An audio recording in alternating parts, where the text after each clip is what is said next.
Welcome back, guys, for your week ahead update. We've been doing this every Sunday. Thanks for joining us again. If you're here, smash the likes and subscribe buttons, engage with the live stream, help YouTube know you're enjoying it and pushing it out to more people. Shout out to our sponsors, Bybit, Market Cypher, and joining us this month, Fair Desk. Great trading platforms if you're trading crypto, leverage, not leverage, spot, etc. They've got everything. Check them out. Sign up using my links in the video description below to help support the channel. Now that we're done with that, let's get into the updates. This has been quite a week. We saw February roll over into March. Things looked interesting for a little bit before falling lower. And we're going to be taking a look at these weekly closes coming up in just about 6 hours. We have a few altcoins picked out, the biggest movers of this week. We're going to rehash some of the total talk, some of the S&P 500 dollar gold talk as well. So enjoy, sit back, roll up, grab a brew. Let's go. Let's go. On the week, sitting below us on Bitcoin, 21.8. I don't know where that music's coming from, actually. There we go. 21.8. We look left. We see this was resistance on the week before.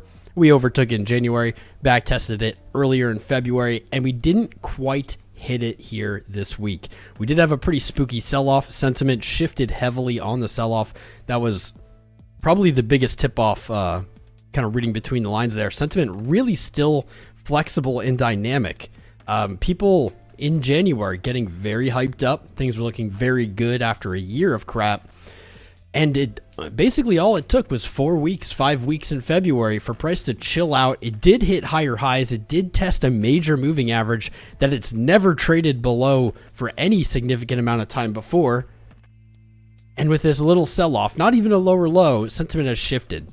This is definitely gearing me, and of course, you guys know this, towards the bullish side for now. We do have the invalidation that I will rehash again here just after the Bitcoin chart. But leaning bullish, we talked about this actually early January before we really completed this run up. And my thoughts are, if you look back at the previous Bitcoin cycles, and I admit that's gotten us burned in the past, but we might as well look at them and at least interpret that data.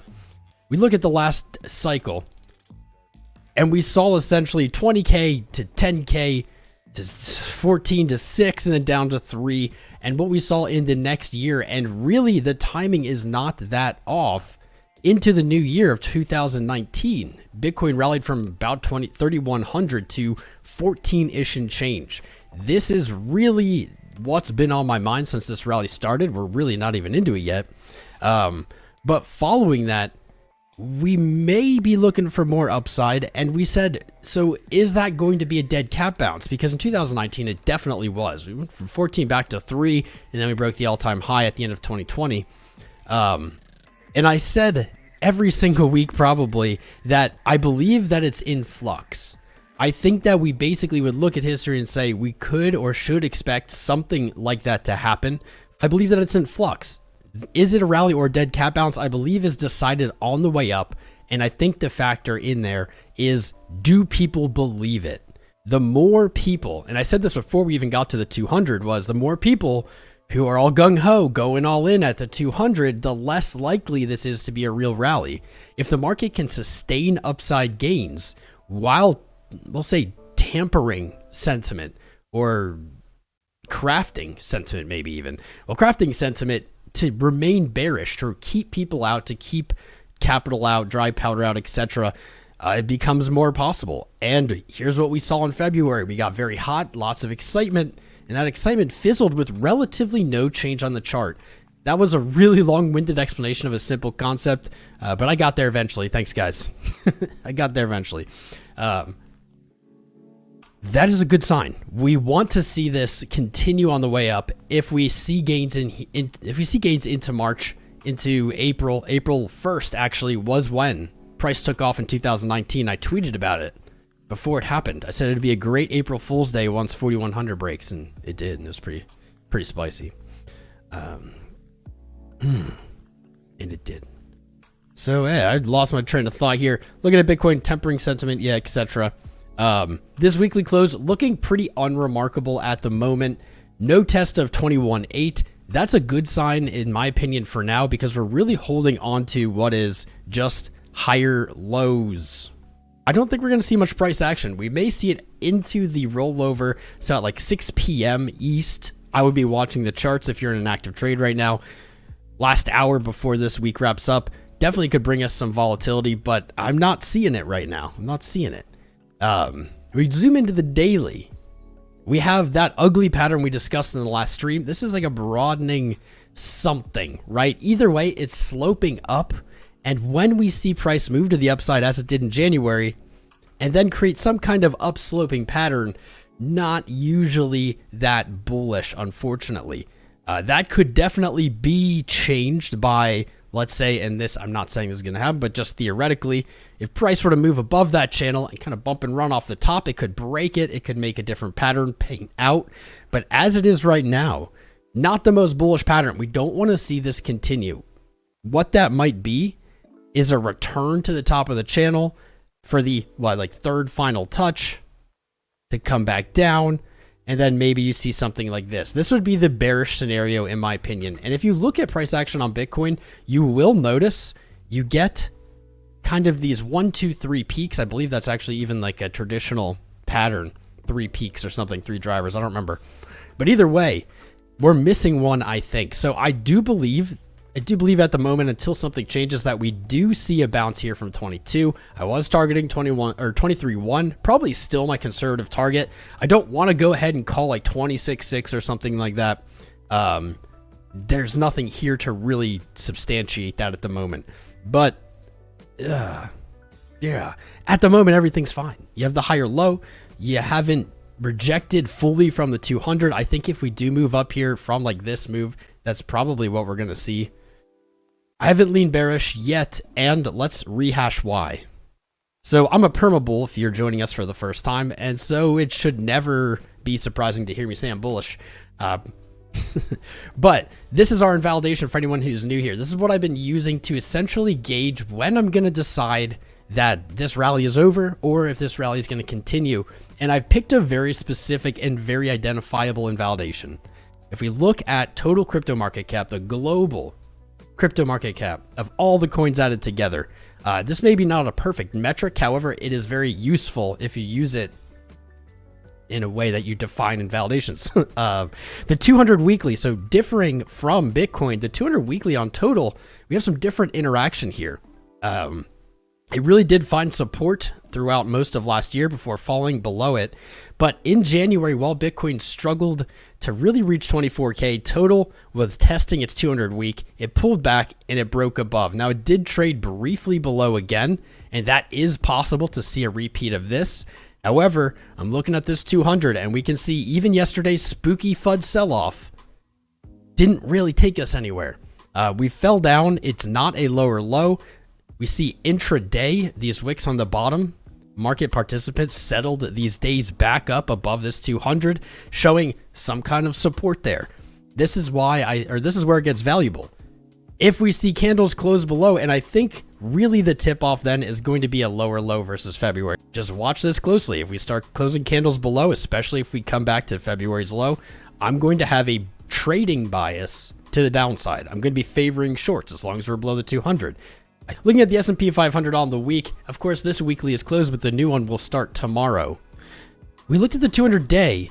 Now the 200 week applied to the S&P 500, and you can just, it oozes significance. Like, it just oozes significance. There's very few times it trades below. When it does, it typically, similar to Bitcoin's 200 in the past, finds support. S&P 500, and I'm jealous, and I wish I would have seen this earlier, literally did find support in October of 22. I didn't hear anyone talk about that. That's interesting. Since then, it's painted a high, a higher low, and a higher high, and it's forming potentially a move back to the upside. The weekly close on Friday was beautiful. So now we're down to the day, and this is the daily 200. So we found support back here in October on the week, now potentially finding support on the 200 on the day. This is a very bullish sign for traders. into Monday open. Of course, there's other factors that are going to be involved, and I should go over those. This looks good. Of course, Monday can bring anything. We could see the dollar continue its rally in this dump. And then again, we have a very simple validation invalidation. Goes below the 200-day. Now we're betting down again on stocks. We can sometimes make trading that binary and simple. And I think when we can, it's a good practice because it's so defined. And in trading, it's sometimes very difficult to have clearly defined things. And I think there's value for traders whenever they can do that. Weird. Still looking for that dead cat bounce to like 109-ish. Last week closed with kind of a weird inside candle here. Did not bearish engulf. Not the most bearish close for the dollar. In fact, settling up above 104.46 kind of puts it on top of support. So the open into the dollar on Monday absolutely going to be worth watching in my opinion. Going to be spicy. Likely to dictate the direction of the day from the... I got distracted. Sorry, guys. I'm doing my best. It's a Sunday fun day. Top 5 things to watch in the markets ahead this week. Didn't read this article, but I bet I can guess what they are. The dollar, the Fed,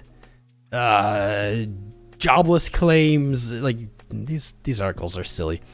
Anyway, looking ahead to the week, we talked about this, but we have a spicy week ahead. On Tuesday, Mr. Chirp Pow will join us live on this channel. We'll be having a Chirp Pow stream on Tuesday. Don't miss it.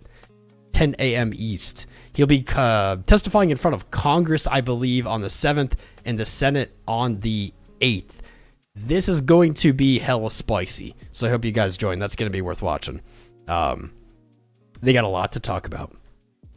EIA short-term energy outlook, not so familiar with that one, but that's on Tuesday as well. Non-farm employment change, jolt job openings on Wednesday, initial jobless claims Thursday, payrolls and unemployment rate Friday the 10th. This week is packed with job data. Packed.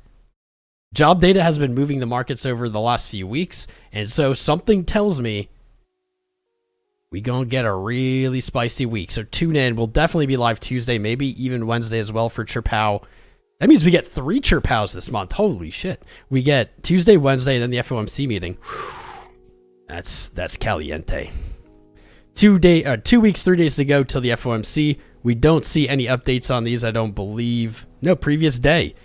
So this pattern continues that we've been speculating. The 25 BPS, which was almost 99% at the start of February or after the FOMC in February, now down to 71, inching down from 73 just yesterday, and 50 gaining that net up to 28.4. As we're getting closer to this meeting, 50 is becoming more and more favored. I wonder if it will get to a point where 50 is sitting at like a 90-something% probability, and then we see 75 re-enter the battlefield, shake things up. That's going to be hell spicy. I can't wait. Crypto. So big gainers today. Let's see something really quick. The top 10, not a lot of movement, not a lot of surprise. The entire market is really kind of just recovering from that shock on Friday. That sell-off shook the market, in my opinion, disproportionately to the actual move itself. 24 hours, we see like 0, everything kind of under 1%. I'm no longer going to comment on OKB. I don't think it deserves to be 7th. I don't think it actually is. Pretty much everything hovering around 1%, not a big deal. But it is the weekly close, so these are the ones I wanted to look at. We have Maker, Synthetix Network, Singularity Net, AGIX, Immutable X, EOS, NEO. Locking down from 36.5 to about 8% on the week, and we have those charts pulled up. So we're going to take a peek at those. I did want to show this. We've been watching this money flow on the day, and this was looking potentially very bullish. Don't think I forgot. Unfortunately, on that sell-off, we did break the low, and now we're basically right here at that previous low. And this says to me, you bounce at 22, or the day rolls over on money flow, and things look very bad. I don't see signs of it rolling over yet, unfortunately. But we have a very close invalidation, a very tight stop loss in a mental sense, and so we have a good guide. So let's look at Maker on the week here. Maker, a coin not many people, I feel like, hyped up at all over the last few years. This is one of the original DeFis as far as my knowledge goes, my boomer crypto knowledge. I remember, funny, just like little story, Maker was so high in dollar numbers. I remember how few new investors ever put money into it because they're like, I don't want 0.01 of a maker or something. I don't know. That was the first coin I remember that happening with. And then, of course, we have things like Wi-Fi and different other things that also kind of took that high number cost, I don't know, in crypto and overshadowed. But Maker having quite a week here as crypto's biggest on the last 7-day change. At the moment, plus 23% this week. And looking at the chart here, looks like, what, 707. Oh, yeah, that's beautiful. I haven't looked at this chart in a long time. Beautiful, beautiful, beautiful level here. I'm liking that consolidation in the previous cycle. Oh, yeah. Oh, yeah. Your swing low to swing high sets you right there at 707. Nice. You broke, you found resistance, high or low, and now you're moving up to 976, it looks like. That is not a level. Okay, 976. Is there more? There is more. At about 1100, looking at the weekly, so strong close here on Maker. Might set it up for 1100 into the next week. That looks pretty juicy. That looks pretty juicy. But you can see these wicks, this support, resistance here, going to be a pretty tough level for Maker to break through. It may need to do a little bit of retracing before it can really guster up that strength. You do see the potential for some kind of like head and shoulders-ish thing here with 976 looking like some kind of neckline, whether it's painted out or not. But once you get above 1100, you're pretty clear up to 1650 when you're going to be battling again with that previous all-time high resistance. So keep an eye. I would keep an eye on Maker into this next week. A break above 1100, and this thing could be back into the 1600s quickly. Pretty cool chart. At those. SNX or Synthetic Network Token. Second biggest gainer on this week. Does look like it established incredibly beautiful support at 143. I like that a lot. It did escape its descending high trend here. It does have kind of vaguely highlighted at the top another one from the all-time high and the lower high during 2021. But looking at this chart, this is looking pretty interesting. You have a pretty established kind of similar neckline, except this one is broken past about 264. Might be an entry at 264 at some time, especially if you see a rejection from this like $3.50 level. Let me invert the chart. I feel like it'll look really good. Yeah. Yeah. Yeah, buddy. Definitely you can see something like that painting out. Big old mound of heads and shoulders. No dandruff. No dandruff. But upside resistance is 354. Above that, we're going to be around the $7 range. And then all the way near the top, 1150.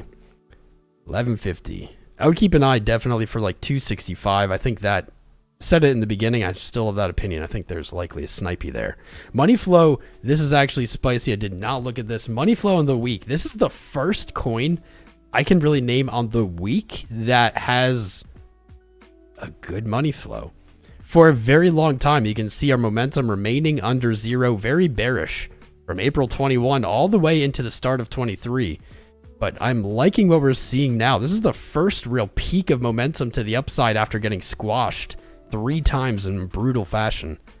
But what's looking good here, this VWAP pointing up, of course, our momentum breaking highs, but over here in money flow, your low, your pullback, and into a higher low, breaking that previous low. This is looking to roll over. Very few charts actually look that good on the weekly.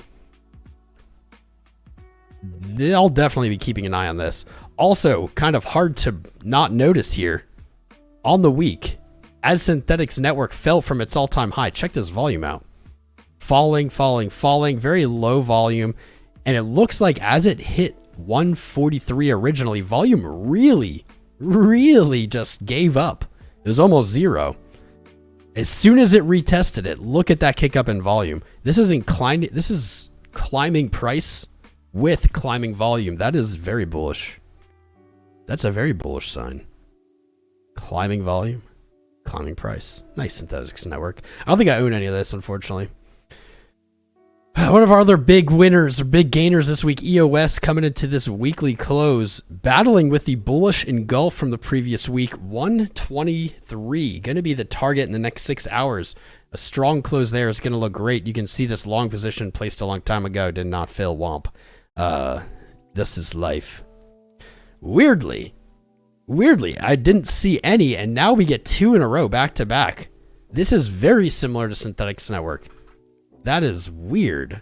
Although it does have a lower low here that does separate it. But that's weird. We have that break similar. We have 1, 2 waves. We had momentum being unable to really pull into bull territory at all. And now we have that kind of hopium arm reaching out, saying maybe we got some more upside gains ahead. EOS, August of 22's high, just under $10. That was support in March. That's looking like a good level for resistance next. 190. I don't know why I said 9. $1.90. Likely my upside target if we see 135 actually broken here. But I'm going to be looking for 122 on this weekly close in 6 hours. That'll be my signal to start looking higher. That's got a long way to go. That's got a long way to go. Good luck, EOS. Neo, I'm not going to say much about. Post this in the Discord. If you're not in the Discord, make sure to join. If you're out there and you haven't subscribed or liked yet to the channel, please help us beat Bitcoin to 100K. And we can do that by you guys subscribing out there and liking the channel, talking during the lives, voting, engaging, etc.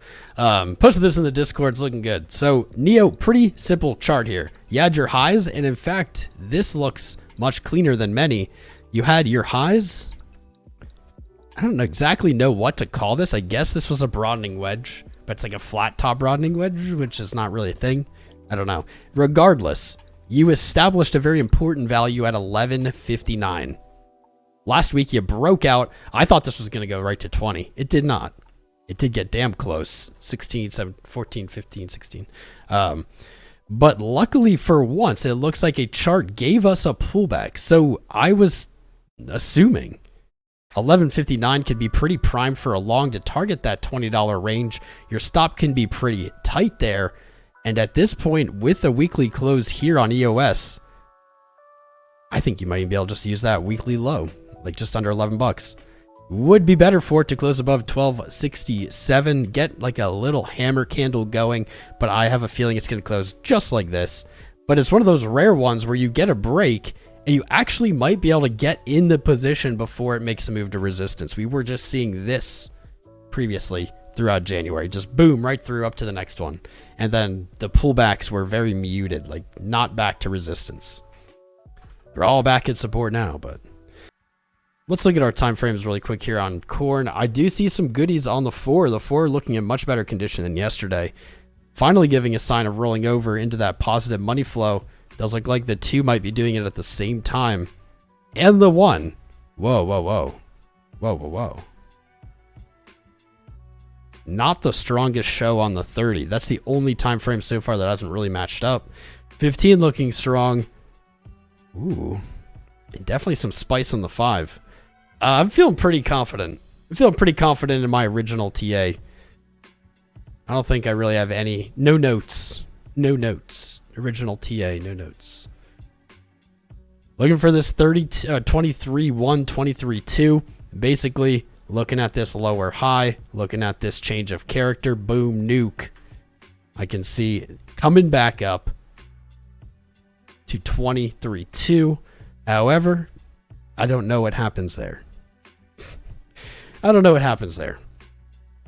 If you go back up, if you continue breaking through, if you don't slow down or reject at 23.2, probably 24.3 looking at an upside target, right? Yeah, it wouldn't look too bad.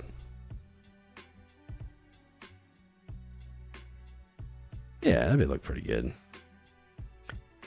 And top of your channel, I mean, top of our ascending channel, this isn't even connected. Wow, that's some lazy chart. That's some lazy chart. Oh. Top of this channel, 26.2 something, I don't know. So let's just say theoretically we do return to the 200. I do think that a short is the play, not a long, if we go up that far to the 200. However, I believe short's the play, but I would likely use this trend line to determine my stop loss. And you can see as time goes on, like right now, your stop loss could be like 4%, but as time goes on, this continues to go up, and eventually you get to the point where it's a really bad risk to reward